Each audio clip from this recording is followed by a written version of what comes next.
Bienvenue dans la saison 2 de Brawl, où pour la saison 1, ce qu'on a fait, c'est qu'on a été voir les parties, pour regarder un peu qui proposait quoi et la philosophie de chaque partie. La saison 2, on va faire un peu différemment, on va plutôt avoir des discussions sur qu'est-ce que c'est le vote, qu'est-ce que c'est la politique, et tous les acteurs qui gravitent autour. Pour ce premier épisode, on a l'honneur d'avoir Luna avec nous. Bonjour Luna. Bonjour. Bonjour. Merci de m'avoir invitée. Luna, tu es doctorante en sciences politiques, c'est ça? Oui, tout à fait. Est-ce que tu peux un peu nous expliquer en quoi ça consiste? Parce qu'on sait les doctorats en physique, en chimie, etc. Ouais. Mais en Sciences Po, j'avoue que c'est un peu plus compliqué à comprendre. Alors, moi, je suis doctorante assistante, c'est-à-dire que j'ai un mandat qui est un peu plus long et en même temps, je donne des cours et je corrige et je travaille pour le département de sciences politiques en même temps que je fais mes recherches de thèse. C'est vrai que c'est moins clair que pour la physique ou une autre que je pense pas. Je pense qu'on a, en fait, c'est beaucoup plus pluriel que ce qu'on peut imaginer. Mais il y a plein de manières différentes d'aborder, puisque la science politique, c'est pas quelque chose qui est on peut faire énormément, en fait, tout est facilement de la science politique. Moi, pour ma part, je fais une thèse donc au Centre de théorie politique, c'est-à-dire que je m'intéresse aux concepts, aux idées et à la manière dont ces concepts et ces idées-là, alors à la fois traversent les époques, mais aussi s'incarnent dans des problématiques plus contemporaines. Le 9 juin, c'est dans moins de 100 jours, donc on va devoir voter.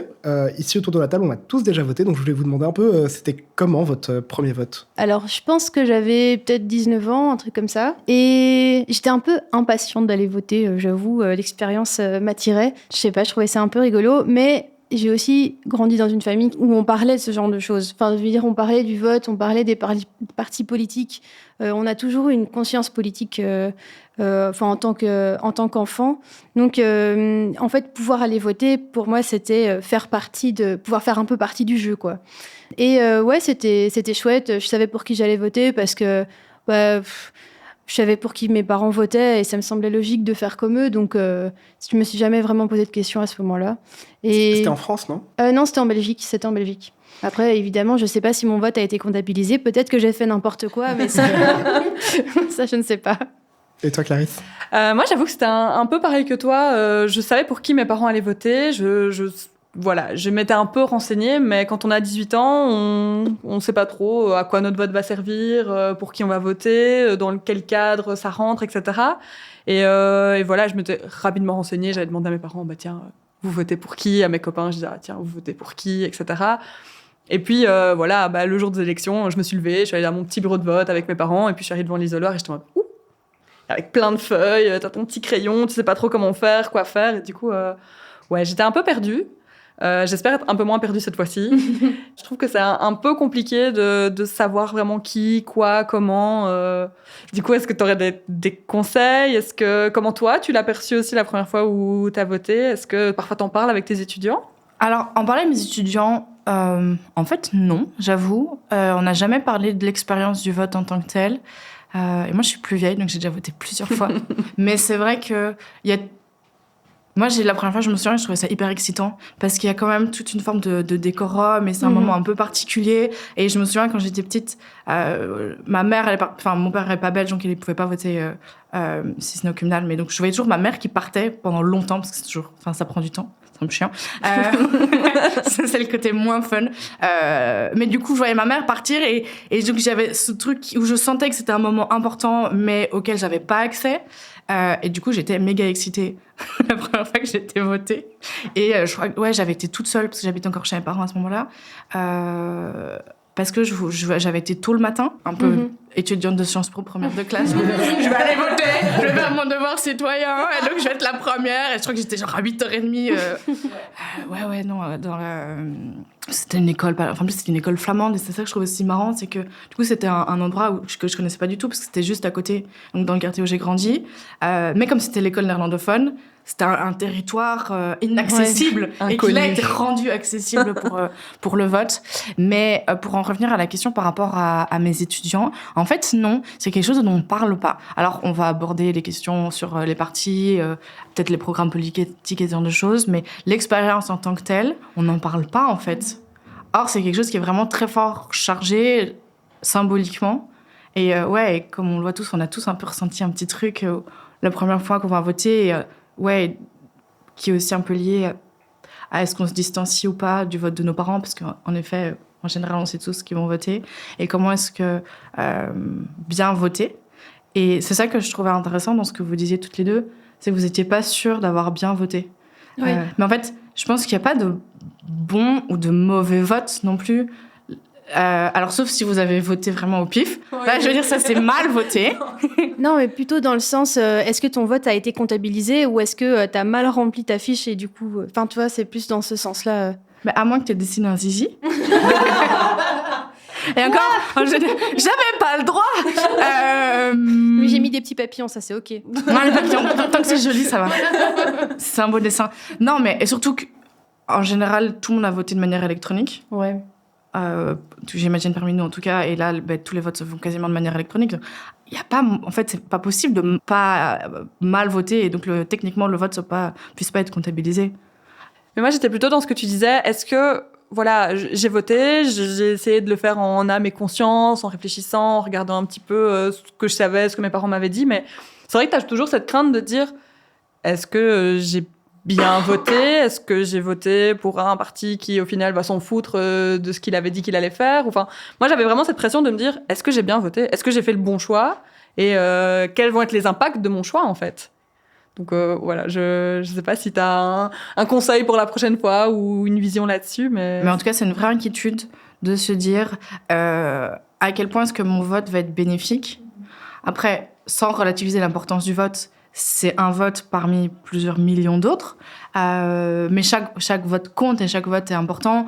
Maintenant, l'idée, c'est que le parti pour lequel vous allez voter, vous avez voté, soit en accord avec la manière dont vous voyez la société et vous percevez les enjeux et l'importance de traiter les enjeux du moment, mais que ce soit moyen ou long terme.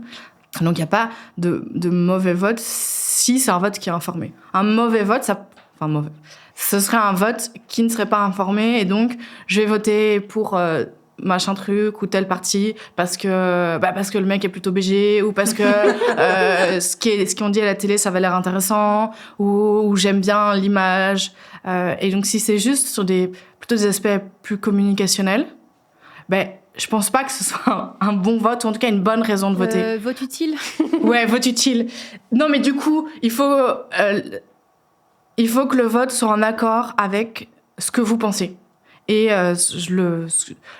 que ce vote suive vraiment un projet politique avec lequel vous êtes en accord. Mais je te rejoins assez dans le sens où je me rappelle, moi, en 2019, j'étais un peu...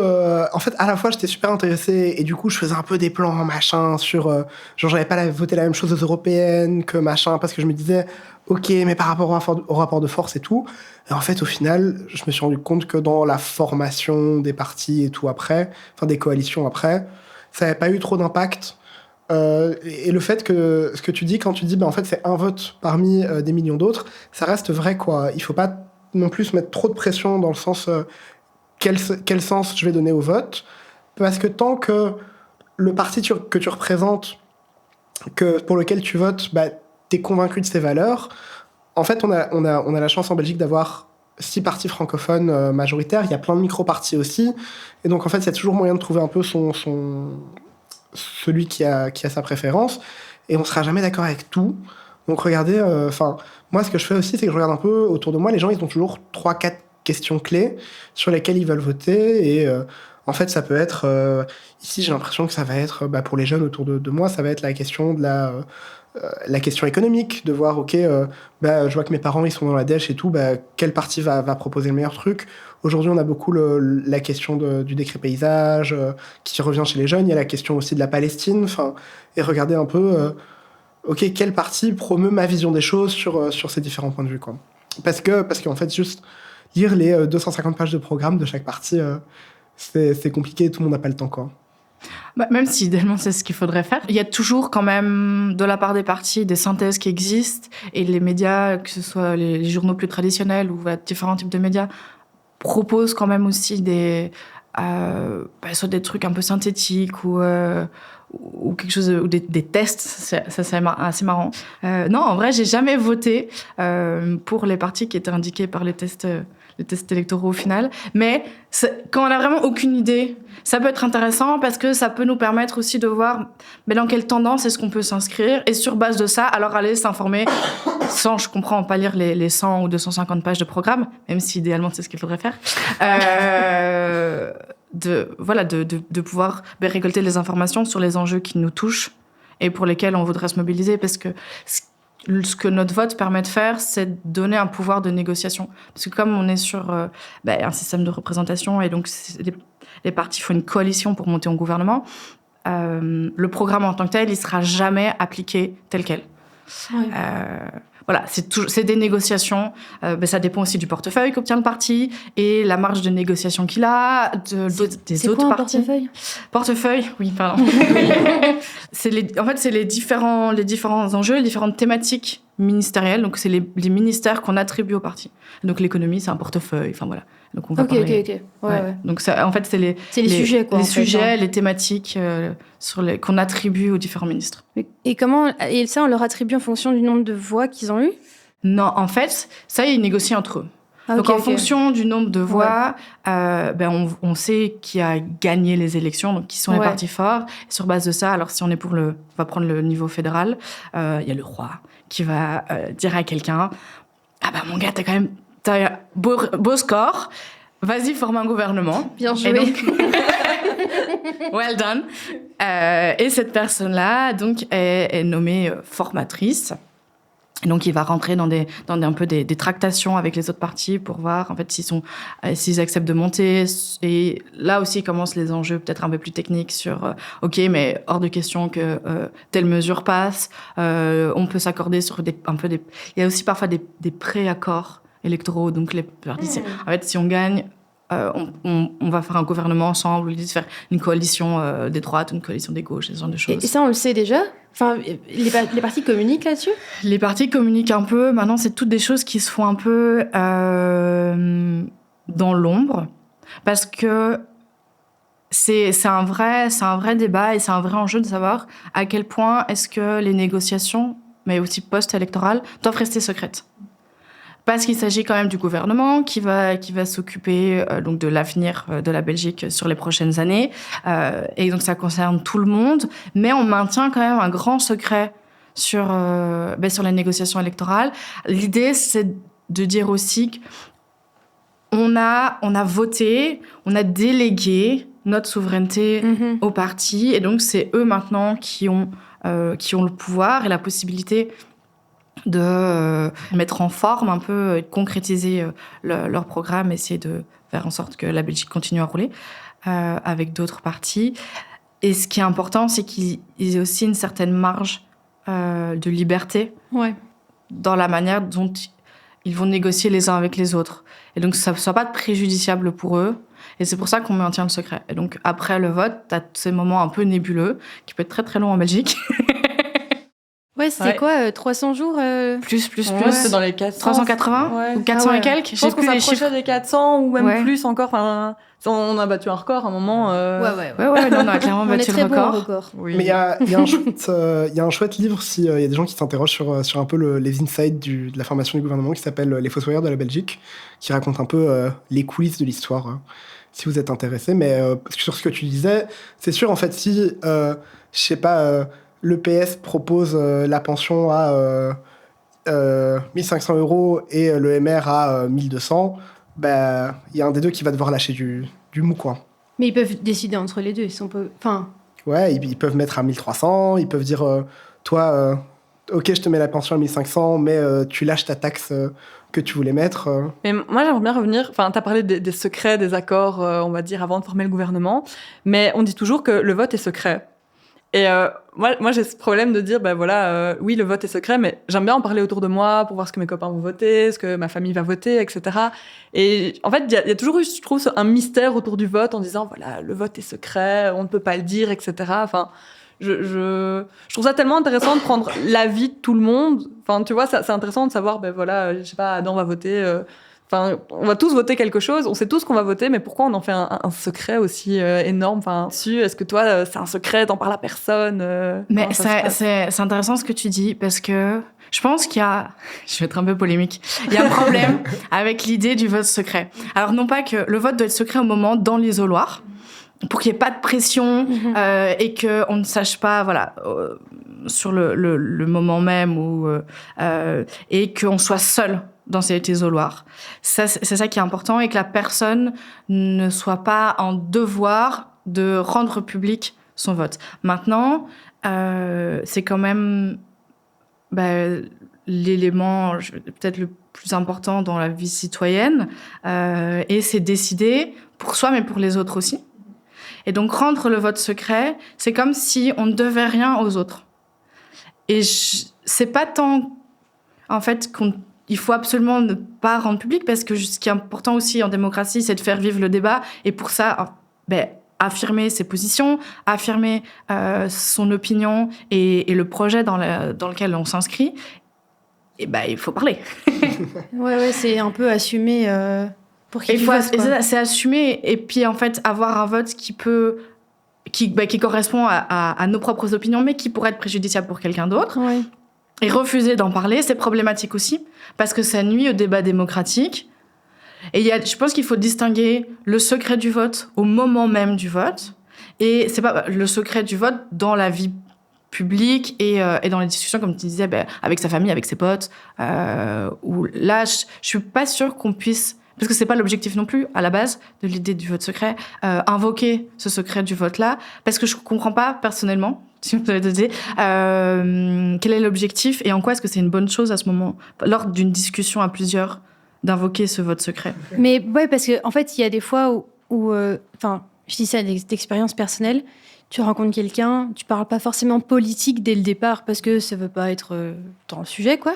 Puis tu t'entends bien, voilà, cette personne potentiellement devient ton ami ou quelqu'un que tu vois régulièrement, et puis tout d'un coup, ça va venir sur la table, les votes, et tu te rends compte que cette personne vote un truc qui est pas du tout en accord avec toi, et ça peut être un peu déceptif, quoi.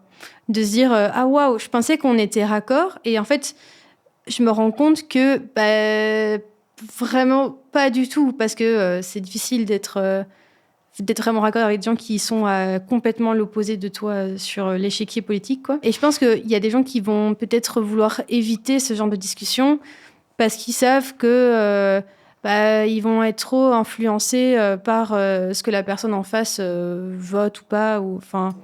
Mais ouais, en fait, moi, j'ai pas envie que mon patron ou je ne sais qui sache pour qui je vote. Ah ouais, c'est encore différent. Ouais. Mais dans en fait, on parlait de la question de comment faire son vote. En fait, c'est super utile d'en discuter avec des gens, quoi. Ouais. De dire, ok, mais toi, t'as voté pour machin. Ah, j'aurais pas dit. En fait, la personne, elle va te dire, ouais, mais parce qu'en fait, il y a ça qui me tient à cœur sur la question de l'économie. En fait, ce parti, je trouve qu'il a la meilleure position pour X ou Y raison. Et en fait, tu dis, ah ouais, c'est vrai, j'y ai jamais pensé, et ça t'aide à faire ton opinion aussi. Ouais, à l'inverse, j'allais rebondir là-dessus. Parfois, on discute avec des amis, elles me disent j'ai cette position-là, cette position-là, cette position-là, et après, on arrive à dire tiens, pour qui tu vas voter aux prochaines élections. Et elle cite un parti qui ne va pas du tout dans le sens des idées qu'elle défend, juste parce que historiquement, sa famille a toujours voté ce parti-là. Elle continue à voter ça, alors que pertinemment, ses idées, au fond d'elle, ne représentent pas, ne collent pas en fait avec le parti pour lequel elle vote. Donc, je suis assez d'accord avec toi, c'est quelque chose dont il faut parler. C'est important de discuter avec ses amis, d'avoir les points de vue des uns, des autres. Parce que si on lit pas les programmes, parce qu'ils sont très longs, même si on devrait les lire, voilà, c'est important. On se fait une idée, on réfléchit, on se questionne aussi. C'est important de se questionner, je pense.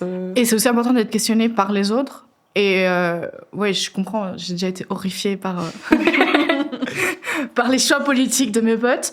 Mais ça fait une discussion qui est intéressante. Maintenant, c'est pas pour autant que dès qu'on rencontre quelqu'un, pas notre queue quand même. Il faut directement arriver sur le sujet. Ok, pour qui tu votes et pourquoi. Mais c'est aussi voir à quel point est-ce que on est soi-même en raccord avec le projet politique du parti, ou sûr de notre position et de notre vote, d'être un peu, pas challengé, mais en tout cas questionné par les autres. Et ouais, c'est une des discussions qui sont importantes, surtout avec ses potes. Peut-être que Clarisse, tu peux répondre à cette question. Donc, si tu postules à un travail, est-ce qu'on peut te poser des questions sur Alors, pour qui tu votes ou quoi? Je sais pas si toi tu... pour moi, ce serait de la discrimination pure et dure de dire, ben voilà, tu votes, je sais pas moi, PS, ah non, nous, ça va pas du tout le faire. Ça va pas être possible. Ça pour moi, c'est de la discrimination, mais j'ai eu le cas, un entretien d'embauche. J'avais une petite ligne d'un engagement étudiant, voilà. Et on m'a dit, vous êtes engagé pour ça? J'ai dit oui. On m'a dit, c'est quand même fort connoté politiquement. Je dis oui, ça peut être... on peut faire de la politique sans choisir un parti. En fait, on peut être apartisan et politique. Et ça, c'était vraiment compliqué à comprendre pour l'employeur. Il était en mode, mais non, si, je vous assure que si. Ouais, moi, je me souviens vraiment, l'employeur m'a regardé et m'a dit, mais alors, vous avez... Ah, c'est ça qu'il m'a dit. Vous avez une carte de parti, du coup? Je l'ai regardé, je dis, non, je vous ai dit qu'on faisait de la politique, mais qu'on était apartisan. Et j'étais en train de voler que je vous sorte mon portefeuille, que je vous montre mes cartes, voilà, quoi. Après, je pense que c'est aussi intéressant. Bon, ne fût-ce que, en fait, l'employeur n'a pas le droit Oui. de poser cette question-là et n'a pas le droit de virer quelqu'un où c'est pas un critère pour refuser à l'embauche. C'est illégal. Mais je trouve ça aussi intéressant de côtoyer des gens qui sont pas d'accord avec nous. Ouais. Et le milieu professionnel, parce qu'on est toujours dans les mêmes cercles, que si on est engagé, en fait, on est avec des gens qui posent comme nous. Et c'est hyper intéressant, c'est hyper nourrissant. Mais faire l'expérience dans le milieu du travail de gens qui n'ont pas du tout notre background et qui, en fait, pensent pas du tout la même chose que nous, c'est hyper intéressant aussi. Et ça permet de se confronter à une autre réalité et de ne pas fonctionner en vase clos, de savoir il y a des gens qui ne sont pas d'accord. Et faire société, c'est aussi réussir à fonctionner avec des gens qui ne sont pas d'accord avec nous et on s'horrifie mutuellement. Mais c'est toute l'idée du vote au final. Pour résumer, Luna, comment on fait pour voter, pour faire un choix éclairé? Moi, je dirais, pour faire un choix éclairé, première chose, lisez au maximum les programmes, ou en tout cas les résumés qui existent, ou ce qui est fait. Donc, informez-vous sur les projets et les éléments phares des programmes des différents partis. Et simplement discuter avec ses amis, avec ses proches, et les gens qu'on côtoie un peu, pour mûrir un peu cette réflexion-là. Et je pense que c'est vraiment ça le principal. Merci beaucoup. On espère que cet épisode vous aura un peu éclairé sur la question et que maintenant vous savez comment voter. Merci.